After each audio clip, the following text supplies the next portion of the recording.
আপনারা শুধু ভোলা বরিশাল ব্রিজ নিয়ে আন্দোলন সংগ্রাম করতেছেন, কিন্তু একবারও ভেবেছেন ভোলার মেঘনা নদী কি পরিমাণ যে ভাঙতেছে? হাজার হাজার মানুষের জমিন জামা ঘর বাড়ি বিলীন হয়ে যাচ্ছে। এই নিয়ে তো একদিনও কেউ আন্দোলন করেন নাই। শুধু ভোলা বরিশাল সেতু, মেডিকেল কলেজ।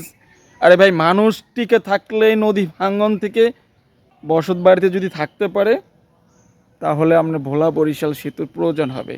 মানুষ তো থাকতে পারতেছে না। নদী কি পরিমাণ যে ভয়ানকভাবে ভাঙতেছে, আমাদের ভোলা, শিবপুর, শান্তিরহাট এদিক দিয়ে আসলে আপনি বলতে পারবেন যে কি পরিমাণ ভয়ানকভাবে নদী ভাঙতেছে। ভোলা বরিশাল সেতু বাদ দিয়ে আগে নদী ঠেকান, সেটা নিয়ে জোর আন্দোলনভাবে আপনারা কথা বলেন, তাহলে আপনাদের ভোলা বরিশাল সেতু এমনিতে একদিন না একদিন হয়ে যাবে। আগে দেশ বাঁচান,